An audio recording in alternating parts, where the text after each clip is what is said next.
r/NoSleep. Posted by u/saltysnickersbar. My friends' list of sleepover rules are beyond bizarre. I've never been good at making friends, or any type in bond with people in general. I'm not even close to most of my family members like I'm close to Jessie. Jessie is my best friend. I've known her only for a year and a half, but she's literally my world. She's the only person I can speak to, the only person who understands me. I've never slept over at anyone's house that isn't mine, and even when I'm supposed to be staying at a family member's house I get anxious and they have to call my parents to collect me. This results in my parents having to cancel everything that they plan. My parents resent me. I'm a huge burden to them because of just how anxious I am. Jessie asked if I wanted to have a sleepover at her house. I'd never been to her house, or anyone for that matter, and I'll admit I was ecstatic, but also hesitant, in case I got anxious and ruined the sleepover and my friendship. I knew I was probably overthinking, but it still scared me. Jessie gave me some time to think, and I agreed. I told my parents and they were pretty shocked, but decided to let me go because I had an actual shot at making a best friend for life. The car pulled up onto a large driveway, connected to an even larger house. It was huge, like mansion-sized. Probably the biggest house I'd ever laid eyes on. Me and my parents made our way over to the front door, which was about twice my dad's size, and he was 6'7". There was no doorbell, instead there was an abnormally large silver knocker in the middle of the door. I knocked. Jessie answered the door. When she saw me her face seemed to light up and her smile grew larger. She instantly leaned in for a hug. Jess's mother and father also approached the door, and stood behind Jessie, also with a comforting smile on their face. Jess's father was also tall like my own dad. He was your typical dad-looking person. It was the same with her mother too. It was almost surreal. Jessie toured me around her huge house, which took about an hour in itself. Then we ventured off into Jess's bedroom, which was huge, and pink. Very pink. Like every object was pink. After staying in Jess's room playing games and eating candy for a while, her mother walked into the room, and placed a sheet of A4 paper on Jess's bed. The way she walked was so elegant and graceful, like a ballerina. I took off my headphones and grabbed the sheet of paper. It read, "Sleepover rules. Follow these rules to ensure you have a safe and happy sleepover. 1. Don't eat too much candy. They can smell it from miles away.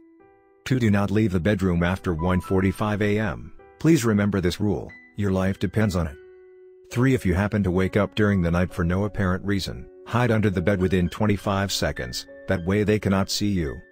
4. Do not get snacks from the mini fridge during 8:56 p.m. and 9:47 p.m, you will not like what you find. 5. Make sure to turn off any light source apart from the TV, you must keep this on all through the night. I can't emphasize how important this is. 6. If you wake up randomly and see Jessie sitting upright, awake in her bed, run. Lock yourself in the ensuite and do not come out for the rest of the night. If Jessie knocks and says she hurt herself and needs help, ignore her, and do not reply. 7. If you wake up and hear the baby crying, ignore it completely, don't even move, it isn't the baby. 8. Do not attempt to speak to Jessie during the night, and if she speaks to you do not reply. This is crucial if you want to stay safe. 9. If you hear a dog whimpering and scratching on the bedroom door, drag Jessie under the bed and then hide behind the bookshelf. We do not own a dog. 10. If you hear a ringing in your ear, run, leave the house, this is the only exception. If you don't, we all die. Have a lovely sleepover, Tina smile. It had to be some kind of joke, these couldn't have been real, but I still have a gut feeling that I should follow these creepy-ass rules. I folded the piece of paper and placed it in my right pocket. Then sat down again to play with Jessie. After about an hour, Jess's dad opened the door. It's bedtime, girls, you must go to sleep, now. I suddenly got very anxious, because this is when I had to start following the creepy rules. I held back all of my emotion because I didn't want to lose a friend like Jessie. Me and Jessie both got into bed. We top and tailed so my head was at the bottom end of her bed. "Night, Tina. Sweet dreams," she said, in between yawns. I don't know how my dreams were going to be sweet after what I'd read. Surprisingly, I fell asleep pretty quick. My sleep was pretty deep, and I didn't have any nightmares like most nights. And that's when I woke up. My stomach sank. I turned to see Jessie sitting, upright, in her bed. Wide awake. I didn't want to believe that these rules were true, but my instinct was to just run. I bolted into the ensuite and locked the door behind me. After a solid few minutes of hyperventilating in Jess's ensuite, I decided to unlock the door. I thought it was all probably stupid anyway. Just before my hand reached the lock, someone knocked on the door. I froze. "Tina, help me. I've hurt my head and my vision's going blurry." I desperately wanted to open the door, but something in my head advised me against it. Jessie kept screaming for help. I slumped into the corner, shaking with every breath I took. She was screaming for hours. It was unbearable. Her voice got less human-like and more distorted with every screech. By the time she stopped, I was already half asleep, to put into perspective just how long her screaming went on for. I woke up, the light from the sun outside made my eyes sting. My ears were still throbbing. I slowly got up from the corner of the bathroom, and unlocked the door. Jessie was playing on her PS5, everything was totally normal. "Hey Tina," she said, in her usual jaunty tone. "I think your mom and dad are already outside waiting for you in their car." I couldn't take speaking, everywhere in my body ached. I picked up my stuff and started walking downstairs. Jess's parents waited at the bottom of the stairs to greet me. "Your parents are outside waiting for you, Tina," said her mother with a smile. "How did they get here so quickly?" It was only 8:45. I could see the open door, and my parents' car outside. I was so relieved, I was gonna leave this place finally. Jess's dad showed me out, and I hopped into my parents' car. I can't begin to explain how relieved I was to see my parents' smiling faces again. Jessie and her family waved at me as I drove away. "How was the sleepover, sweetie?" asked my dad.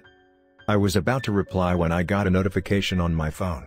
It was a message from my mom. It said, "Hey Tina. I was just messaging to ask what time you wanted me and your dad to pick you up from Jess's house. Smile." I looked back up at my mom, who was driving, and then to my dad, who was smiling airily at me. Shit. I forgot to leave on the TV. I felt sick to my stomach. "Forgot something?" asked my dad. Next story of this video. Posted by you/saltysnickersbar. Be careful who you choose to befriend. This incident took place in the year 1998, when I was about 6 to 7 years old. I lived in a somewhat rural area in Warwickshire, England. For a small town, we had a lot of scummy and dodgy people. Most kids weren't allowed out of their houses after 6 o'clock, even in the summer.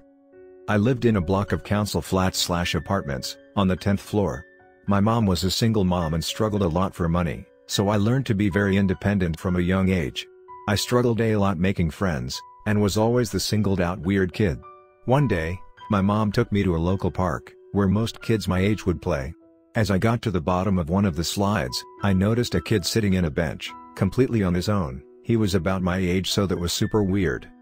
He was very pale, he looked like he had been deprived of sleep. He was wearing a woolen hat, gloves, and a large coat. The most noticeable thing to a 7-year-old girl, however, was his Spider-Man trainers. I got up and decided to inquire about them. "I like your shoes, where did you get them?" I asked him. He blinked, then looked up at me. He shrugged his shoulders and said my daddy got them for me. His voice was very raspy and tired sounding, like he had a cold. "Why are you on your own?" I asked him. "I came here on my own." I was very confused, as I was used to going everywhere with my mother. "Okay, well, what's your name?" I said, smiling down at him. "Ronnie, my name's Ronnie." "Well, do you want to play with me, Ronnie?" He stood up, his eyes widening slightly. "Okay." There was no emotion in his voice, or to him whatsoever, but I still always played with him, because he came up with some super cool games, some I still remember to this day. Every time my mom would take me to the park, Ronnie would always be sitting on that bench, waiting for me. He was never once late, like he knew when I was going to come. One day whilst I was playing with Ronnie, he asked me, "Do you have a mommy?" That was a very peculiar question. I didn't want to lose my only friend, so I said to him, "I can show you her." Ronnie walked right by my side, his long curly hair bouncing as he did so. He seemed nervous whilst walking past the other children. I could see his hands shaking. He took my hand and stopped me. "What's the matter, Ronnie?" I asked. "I want to go back and play. Please." I could hear the tremor in his voice. I noticed how visibly nervous he looked, so I took him to go back and play. One time, however, Ronnie was not waiting for me. In fact, he wasn't anywhere to be seen. After thoroughly scanning the park, I decided to try and sneak behind the bushes, and visit Ronnie's house. He had pointed to where he lived before, so I knew where to go. I made sure my mom wasn't looking and snuck off to try and find Ronnie. His house was very old, and small. It looked very dirty, and the windows were covered with plywood, to prevent anybody from seeing in. Nervously, I approached his front door, and knocked. To my surprise, an older man opened the door. He was so scary looking. Similar to Ronnie, he looked sleep-deprived, and expressionless, but without Ronnie's deathly blue paleness. "Is Ronnie here?" I asked the man, whilst stuttering. He gave me an angry look, and slammed the door shut in my face. Disappointed, I ventured back through the bushes and into the park. My mom was calling my name and frantically searching for me. When she caught sight of me, she was livid. She brought me straight home and said I wasn't allowed to go back to the park for an entire month, for giving her such a scare. I remember looking outside my bedroom window, and seeing the park off in the distance. Ronnie would still wait for me every day on that rusty old bench. After a while, I ended up forgetting about the park, and Ronnie along with it. When my mom started taking me to the park again, it was too late. I had forgotten Ronnie and he never came back to that bench. About a week ago, my mom hosted a party at her apartment for a family member's birthday. The same apartment I lived in as a little girl. The party was pretty good. I spoke to family I hadn't seen for ages. While me and some other family were speaking about us as kids, and old memories, when my mom said something that triggered all of these memories to come flooding back. "Hey, do you remember when Kanekwa had that imaginary friend, Ronnie, wasn't it? You would spend ages at the park speaking to thin air, even making up games with it. It was adorable." Everyone all said they remembered me speaking about Ronnie, and apparently talking to nothing. I was super weirded out, because Ronnie was 100% real. I remember touching him, and playing with him. After that I ended up looking up stuff about child psychology, and imaginary friends. And yesterday I looked up stuff about the area I lived in, and came across an article about a boy who was strangled to death by his deranged and abusive father in the early 80s. There was a grainy photo of him, taken on the day he died, as he was killed on a fishing trip with his dad. He looked so smiley, and happy.